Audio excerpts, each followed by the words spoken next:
പരിശുദ്ധ അമ്മ മാതാവിനും ഈശോയ്ക്കും 1000 നന്ദി. ഒരു യോഗ്യതയുമില്ലാത്ത എന്നെ ഈ ആൾത്താരയിൽ സാക്ഷിയാക്കി ഉയർത്തിയതിന് ദൈവമാതാവിന് 1000 നന്ദി. എൻ്റെ പേര് അജിൽ ജോസ്. ഞാൻ വരുന്നത് വയനാട് ജില്ലയിലെ മീനങ്ങാടി എന്ന് പറഞ്ഞ സ്ഥലത്തു നിന്നാണ്. ഞാൻ കൃപാസനത്തിൽ വന്ന് ഉടമ്പടി എടുത്തത് 1/1/2021 ആദ്യമായി ഉടമ്പടി എടുത്തത്. ഉടമ്പടി എടുക്കാനുള്ള കാരണം നോർമലായിട്ടുള്ള ആത്മീയവിശ്വാസം കുറച്ച് കൂടും എന്ന ഇതിനകത്താണ് ഞാൻ വന്ന് ഉടമ്പടി എടുത്തത്. അതിനുശേഷം ഉടമ്പടിയിലായിരിക്കുന്ന സമയത്ത് ഞാൻ ചെന്നൈയിൽ ഡൈകാസ്റ്റിംഗ് ഒരു കമ്പനിയിൽ വർക്ക് ചെയ്യുകയായിരുന്നു. ആ ടൈമിൽ 3-ാം നിലേൻ്റെ മുകളിൽ നിന്ന് താഴോട്ട് വീണു. ആ ടൈമിൽ വീണ ടൈമിൽ എൻ്റെ കൈക്ക് കാലിന് സ്പൈനൽ കോഡിനടക്കം ഡാമേജ് പറ്റി. ഞാൻ വീണതിന് ശേഷം 3 മണിക്കൂർ കഴിഞ്ഞ് ഫസ്റ്റ് ഷിഫ്റ്റിന് പിള്ളേർ പോകുന്ന ടൈമിലാണ് എന്നെ കണ്ട് ആക്കിയത്. ആ സമയത്ത് ഹോസ്പിറ്റലാക്കുകയും ആക്കിയ ടൈമിൽ MRI സ്കാനിങ് എല്ലാം എടുത്തതിൻ്റെ ടൈമിൽ ഇനി പഴയ പോലെ എഴുന്നേറ്റ് നടക്കൂല എന്ന് പറഞ്ഞു. ജോലി ചെയ്യാൻ പറ്റില്ല, നടക്കാൻ പറ്റില്ല.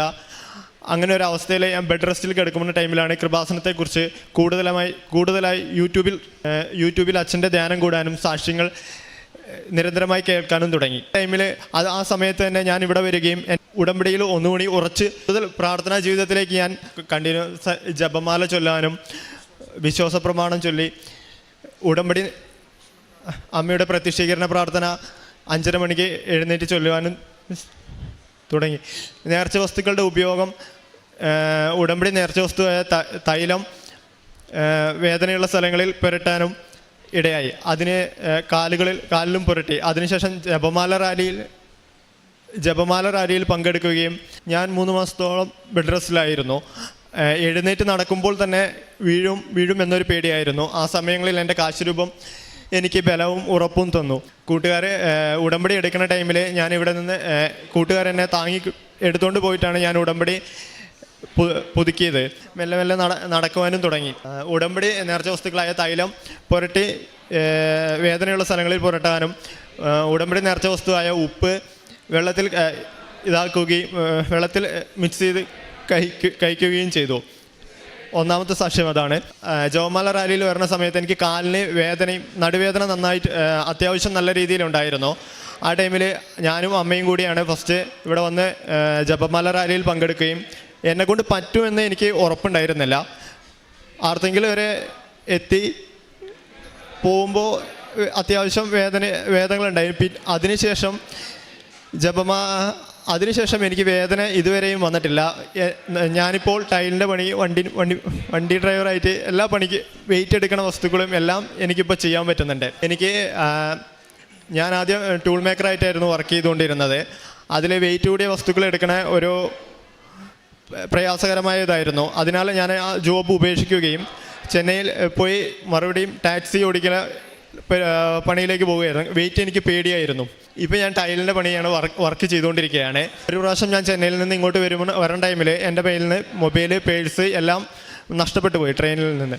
അപ്പോൾ എങ്ങനെ ഞാനിവിടെ എത്തി എന്ന് എനിക്കറിയില്ല. ആ ടൈമിൽ ഇവിടെ വരികയും എന്ത് ചെയ്യണം എന്നെനിക്കറിയില്ല. ആ ടൈമിൽ ഇവിടെ വന്ന് ഇവിടെ ഒരു ബ്രദറെ കണ്ട് കാര്യം പറഞ്ഞു. അവരെനിക്ക് പോകാനുള്ള വണ്ടിക്കൂലിയും ഭക്ഷണത്തിലുള്ള പൈസയും എല്ലാം എനിക്ക് തരികയായിരുന്നു. അതിനുശേഷം മൊബൈൽ ഫോൺ പോവുകയും പേഴ്സ് പോകുന്ന ടൈമിലും മാതാവിനോട് അമ്മയുടെ പ്രത്യക്ഷീകരണ പ്രാർത്ഥനയും ജപമാലയും വിശ്വാസ പ്രമാണവും ചൊല്ലി ഞാൻ പ്രാർത്ഥിച്ചു. ഇവിടെ വന്ന് എനിക്ക് എന്താ ചെയ്യേണ്ടത് എന്ന് അറിയില്ലായിരുന്നു.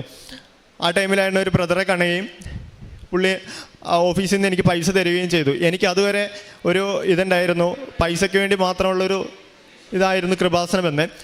അന്ന് എൻ്റെ കാഴ്ചപ്പാട് മൊത്തം മാറിപ്പോയി. അതിനുശേഷം ഞാൻ തിരിച്ച് ഇവിടെ വരുന്ന ഓഫീസിൽ ആ പൈസ ഏൽപ്പിക്കുന്ന സമയത്ത് ഓഫീസിലുണ്ടായിരുന്ന ബ്രദർ എന്നോട് പറഞ്ഞു, ഈ പൈസ ഞങ്ങൾക്ക് ആവശ്യമില്ല, ഞങ്ങൾ ഒരു സഹായമാണ് ചെയ്തത്, നിൻ്റെ അടുത്ത് സഹായം ചോദിച്ചു വരുന്ന ആർക്ക് വേണമെങ്കിൽ കൊടുക്കാം എന്ന് പറഞ്ഞു. അതെനിക്ക് നല്ലൊരു ഇതായിരുന്നു. കാരുണ്യപ്രവൃത്തി ചെയ്യാൻ എനിക്ക് മടിയായിരുന്നു. ഹോസ്പിറ്റലുകളിലെല്ലാം പോയി ഇതെല്ലാം കൊടുക്കാനും എല്ലാം. അതിനുശേഷം ഇവിടെ വന്ന് ഉടമ്പടി നിയോഗത്തിൽ എഴുതി 19ാമത്തെ ദിവസം എനിക്ക് എൻ്റെ നഷ്ടപ്പെട്ടു പോയ പേഴ്സ്, മൊബൈല്, ലാപ്ടോപ്പ് എല്ലാം ഇവിടെ വന്ന് കിട്ടുകയും ചെയ്തു. കോട്ടയം ആലപ്പുഴ പോലീസ് സ്റ്റേഷനിൽ നിന്ന് കളക്ട് ചെയ്യുകയും ചെയ്തു. എൻ്റെ കാരുണ്യ പ്രവൃത്തി എന്ന് പറഞ്ഞു കഴിഞ്ഞാൽ ഞാൻ ഭക്ഷണം വിശന്ന് നിൽക്കുന്നവർക്ക് ഭക്ഷണം കൊടുക്കാനുള്ള ഇതിനെ വാങ്ങിക്കൊടുക്കും. പിന്നെ കാരുണ്യ പ്രവൃത്തിയായിട്ട് ഹോസ്പിറ്റലുകളിലെ മരുന്ന് വാങ്ങാൻ പൈസ ഇല്ലാത്തവർക്ക് പൈസ കൊടുത്ത് സഹായിക്കും. ആത്മീയ ജീവിതത്തിൽ നിന്ന് പറഞ്ഞു കഴിഞ്ഞാൽ എനിക്ക് മദ്യപാനം, സിഗരറ്റ് വലി എല്ലാ ഹാബിറ്റുകളുണ്ടായിരുന്നു. അത് ഇവിടെ വന്ന് ഉടമ്പടി എടുത്തതിന് ശേഷം പൂർണ്ണമായിട്ട് മാറി. പരിശുദ്ധ അമ്മയ്ക്കും ഈശോയ്ക്കും 1000 നന്ദി.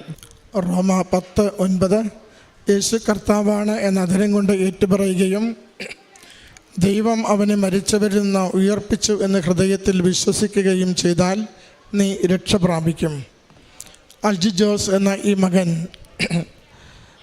തൻ്റെ ജീവിതത്തിൽ പരിശുദ്ധ കൃപാസന മാതാവിനോട് ലഭിച്ച വലിയ നന്മകളെ ഈ അൾത്താരയിൽ സാക്ഷ്യപ്പെടുത്തുകയാണ്.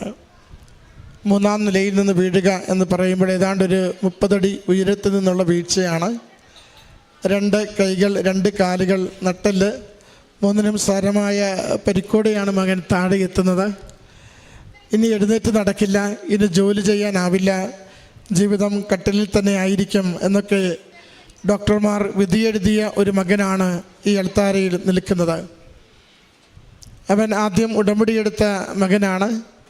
ഉടമ്പടി പുതുക്കുവാനായി കൂട്ടുകാർ ഇവിടെ കൊണ്ടുവരികയും അവർ താങ്ങിയെടുത്ത് അവർ ഉടമ്പടി ഹാളിൽ ക്ലാസ്സിന് വേണ്ടി കൊണ്ടുപോവുകയും ചെയ്തതാണ്. അതവൻ്റെ ഒരു വിശ്വാസമായിരുന്നു. അമ്മയുടെ അരികിലെത്തി അമ്മയെ ഒരു നോക്ക് കണ്ട് ഉടമ്പടി പുതുക്കിയാൽ എൻ്റെ രോഗത്തിന് സൗഖ്യത്തിലേക്ക് ഞാൻ വളരുമെന്ന്. അത് തന്നെയാണ് അക്ഷരാർത്ഥത്തിൽ മകന് സംഭവിച്ചത്. ഉടമ്പടി നേർച്ച വസ്തുക്കൾ, ഉടമ്പടി തൈലവും ഉടമ്പടി ഉപ്പും നിരന്തരം ഉപയോഗിക്കുകയും പ്രത്യക്ഷീകരണ പ്രാർത്ഥനയും വിശ്വാസ പ്രമാണവും ഇടതടവില്ലാതെ ചൊല്ലുകയും ജപമാല ഉറക്കമില്ലാത്ത സമയങ്ങളൊക്കെ ചൊല്ലുവാൻ മകൻ പരിശ്രമിക്കുകയും ചെയ്തിരുന്നു. പരിശുദ്ധ അമ്മയുടെ സന്നിധിയിൽ തനിക്ക് വന്നിരിക്കുന്ന ദൈന്യപൂർണമായ മുഴുവൻ സാഹചര്യത്തെയും കൊടുത്തുകൊണ്ട് ഈശോയ്ക്ക് അസാധ്യമായി ഒന്നുമില്ല, ഏത് വലിയ രോഗാവസ്ഥയിലും കൂടുതൽ ശക്തിയും പുനർജീവനം നൽകുവാൻ ഈശോയ്ക്ക് സാധിക്കുമെന്ന പൂർണ്ണ വിശ്വാസത്തോടുകൂടി അമ്മയുടെ അരികിൽ മകനെ തന്നെ സമർപ്പിച്ച് പ്രാർത്ഥിച്ചതിൻ്റെ സാക്ഷ്യമാണ് മകൻ പങ്കുവെച്ചത്. നാം കേട്ടു. അത് ജീവിതം അങ്ങനെ ക്ലേശപൂർണമായി പോകുമ്പോഴും അമ്മയിൽ ആശ്രയിച്ച് പ്രാർത്ഥിച്ചുകൊണ്ട് കാലുകുത്തി നടക്കുവാനും അത് പതിയെ പതിയെ സൗഖ്യത്തിലേക്ക് എത്തുവാനും ഈ വർഷത്തെ അഖണ്ഡ ജപമാല റാലിയിൽ ഇത്രയും ഗുരുതരമായ രോഗാവസ്ഥയിലിരുന്ന മകൻ മുഴുവനും നടന്നു തീർക്കുവാൻ പറ്റുന്ന വിധത്തിൽ മകൻ്റെ ശരീരത്തിന് ലഭിച്ച സൗഖ്യത്തെയും ആരോഗ്യത്തെയും കുറിച്ച് ഒരു സാധുവായ സാധാരണ മകൻ അമ്മ മാതാവിൻ്റെ ഈ അൾത്താരയിൽ നിന്നുകൊണ്ട് എന്നെ അമ്മ കൈപിടിച്ചുയർത്തി കരം പിടിച്ച് നടത്തി എനിക്ക് സൗഖ്യം നൽകി സഹായിച്ചുവെന്ന് ഏറ്റുപറയുന്നതാണ് നമ്മൾ കണ്ടത്. മകൻ പറയുന്നുണ്ട്, അവൻ്റെ ജീവിതത്തിൽ അവന് നേരിട്ട ഏറ്റവും വലിയൊരു പ്രശ്നം കാരുണ്യ പ്രവൃത്തികളായിരുന്നു. അത് ചെയ്യാൻ പൊതുവെ മടിയുണ്ടായിരുന്നു. അപ്പോഴാണ് ഒരു തവണ ഇവിടെ വരുമ്പോൾ അവൻ്റെ മൊബൈൽ ഫോൺ, പേഴ്സ് എല്ലാം നഷ്ടപ്പെടുന്നു. ഒരു കണക്കിന് ഇവിടെ എത്തി തിരികെ പോകുവാൻ പോലും കയ്യിലൊന്നുമില്ല. ഇവിടെ കണ്ടൊരു പ്രേക്ഷിതൻ മകനെ ഓഫീസിലെത്തിക്കുകയും ഓഫീസിൽ നിന്ന് തിരികെ പോകുവാനുള്ള പണവും ഭക്ഷണത്തിനുള്ള പണവുമൊക്കെ മകനെ ഏൽപ്പിച്ചു വിടുന്നു. അന്നാണ് മകൻ പറയുക, എൻ്റെ കണ്ണ് തുറന്നാണ് ഞാൻ ഇവിടുന്ന് പോയത്. തിരികെ കുറച്ച് കഴിയുമ്പോൾ ആലപ്പുഴ പോലീസ് സ്റ്റേഷനിൽ ചെന്ന് ഡോക്യുമെൻറ്റ്സും പണവും കൈപ്പറ്റാൻ ആവശ്യപ്പെട്ടു. ആരോ അത് അവിടെ ഏൽപ്പിച്ചിരുന്നു പോലും. അത് കൈപ്പറ്റി കഴിഞ്ഞപ്പോൾ ഇവിടുന്ന് കിട്ടിയത് തിരികെ കൊടുക്കുവാനായി ഇവിടെ വരുമ്പോഴാണ് ഇവിടെ ഓഫീസിൽ നിന്ന് മകനെ അറിയിക്കുന്നു, അത് നിന്നെ സഹായിച്ചതാണ്, നിൻ്റെ നേരെ കരം നീട്ടുന്ന ആർക്കും നീ സഹായം നിഷേധിക്കരുത്. മകൻ പറഞ്ഞു, അന്നു മുതൽ ആർക്കൊക്കെ കാരുണ്യ പ്രവൃത്തി ചെയ്യണമോ അത് ഏറ്റവും സന്തോഷത്തോടെ ഈശോയ്ക്ക് നന്ദി പറഞ്ഞുകൊണ്ട് ചെയ്യുവാൻ എപ്പോഴും ശ്രദ്ധിക്കുന്നുവെന്ന്. പ്രിയമുള്ളവരെ, ഉടമ്പടി നമ്മുടെ ജീവിതത്തെ ആകെ മാറ്റിമറിക്കുന്നതാണ്. ദൈവസ്നേഹം കൊണ്ട് നിറയ്ക്കുന്നു, പരസ്നേഹത്തിൽ വളർത്തുന്നു. ദൈവത്തിൽ ശരണപ്പെട്ടുകൊണ്ട് ഏറ്റവും കഠിനമായ ദിനങ്ങളെപ്പോലും പ്രത്യാശയോടെ മുന്നോട്ട് കൊണ്ടുപോകുവാൻ നമ്മളെ സഹായിക്കുന്നു.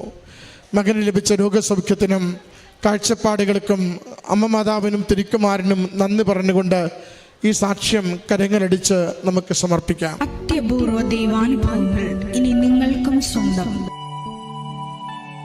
ഈ യൂട്യൂബ് ചാനൽ ഇതുവരെ സബ്സ്ക്രൈബ് ചെയ്തിട്ടില്ലെങ്കിൽ ഇപ്പോൾ തന്നെ സബ്സ്ക്രൈബ് ചെയ്യുക.